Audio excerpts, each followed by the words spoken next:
បាទសូមគ្រប់នឹងជំរាបសួរពុកម៉ែបងប្អូនទស្សនិកជនទាំងអស់ជាទីគោរពបាទថ្ងៃនេះខ្ញុំសូមជម្រាបជូនដែលតាក់ទងទៅនឹងតម្រាសាស្ត្រខ្មែរដែលនិយាយអំពីរបៀបមើលថ្ងៃល្អនិងថ្ងៃមិនល្អផងដែរអញ្ចឹងតារាសាស្ត្រខ្មែរដែលទូទាយនេះគឺចំពោះដែលខែថ្ងៃចំពោះខែសូរ្យគតិណាវាអញ្ចឹងវាមានច័ន្ទគតិនិងសូរ្យគតិជាខែនេះវាจะមានខែខ្នើតនិងខែរណូចអញ្ចឹងអ្នកទាំងអស់គ្នាសូមមកតាមដានជាមួយខ្ញុំបានថាតើអ្នកទាំងអស់គ្នាកើតនៅខែប្រមាណខ្នើតឬក៏ប្រមាណកើតហើយនឹងខែប្រមាណរោចអញ្ចឹងសន្ទុះនឹងថ្ងៃប្រមាណរោច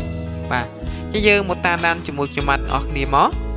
ចំពោះថ្ងៃខែមួយចំនួនដែលខ្មែរយើងតែងតែចំណាំតគ្នាថាមិនល្អរហូតដល់គេបានចងក្រងទុកជាក្បួនសម្រាប់កូនចៅចំនួនក្រោយហើយក្បួននេះបានបែងចែកជាពីរវេនគឺវេនខ្នើតនិងវេនរណូចទី1វេនខ្នើតថ្ងៃមួយកើតធ្វើពិធីមង្គលផ្សេងល្អដូចជាសង់ផ្ទះស្ដីដណ្ដឹងប្រពន្ធឬក៏ពេលវេលាល្អចាប់ពីពេលព្រឹករហូតដល់ថ្ងៃត្រង់ថ្ងៃពីរកើតធ្វើពិធីមង្គលផ្សេងល្អប៉ុន្តែហាមសង់ផ្ទះឬក៏វេលាល្អចាប់ពីពេលព្រឹករហូតដល់ថ្ងៃត្រង់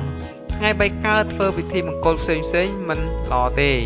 ថ្ងៃ4កើតធ្វើពិធីមង្គលផ្សេងល្អសង់ផ្ទះចូលស្ដីដណ្ដឹងប្រពន្ធឬក៏វេលាល្អចាប់ពីពេលព្រឹកទៅដល់ថ្ងៃត្រង់ថ្ងៃ5កើតធ្វើពិធីមង្គលផ្សេងពុំល្អទេហាមសង់ផ្ទះឬស្ដីដណ្ដឹងប្រពន្ធ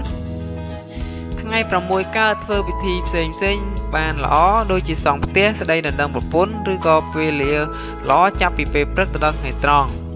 ថ្ងៃ7កើតធ្វើពិធីមង្គលផ្សេងពុំល្អទេហាមសង់ផ្ទះឬស្ដីដណ្ដឹងកូនគេថ្ងៃ8កើតធ្វើពិធីមង្គលផ្សេងពុំល្អទេហាមសង់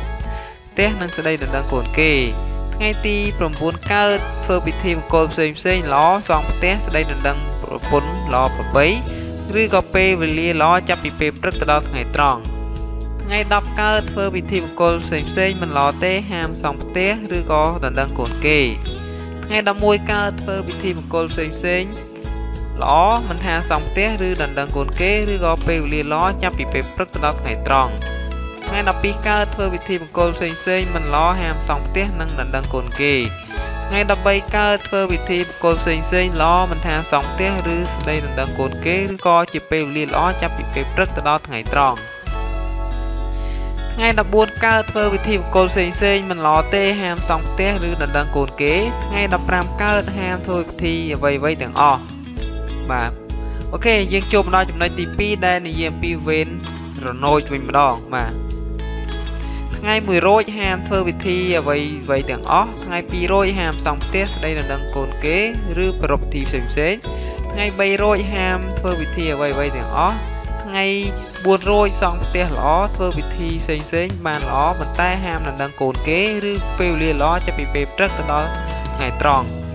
ថ្ងៃ5រោចហាមសង់ផ្ទះឬដណ្ដឹងកូនគេនិងប្រពៃពិធីផ្សេងថ្ងៃ6រោចហាមសង់ផ្ទះឬប្រពៃពិធីផ្សេងថ្ងៃ7រោចហាមសង់ផ្ទះនិងស្ដីដណ្ដឹងកូនគេនិងប្រពៃពិធីផ្សេង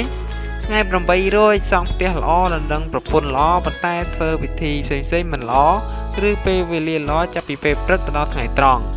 ថ្ងៃ9រោចហាមសង់ផ្ទះឬប្រពៃពិធីផ្សេងថ្ងៃ10រោចហាមសង់ផ្ទះឬប្រពៃពិធីផ្សេងថ្ងៃ11រោចសំទោស11រោចសង់ផ្ទះល្អដណ្ដឹងប្រពន្ធល្អធ្វើពិធីផ្សេងល្អ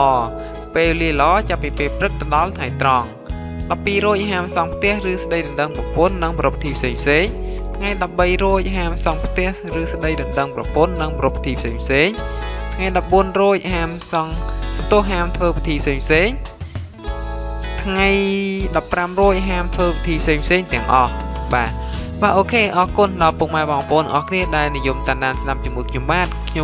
អត្ថាធិប្បាយជូនអស់លោកអ្នកអស់ហើយដែលតាក់ទងទៅនឹងថ្ងៃខែរបស់អស់លោកអ្នកដែលកើតស្ថិតនៅក្នុងថ្ងៃប្រមាណរោចនិងប្រមាណកើតអញ្ចឹងសូមអ្នកនរគ្នាមកតាមដានជាមួយខ្ញុំបាទនៅហោរាសាស្ត្រប្រចាំថ្ងៃនៅវីដេអូបន្ទាប់នេះបាទ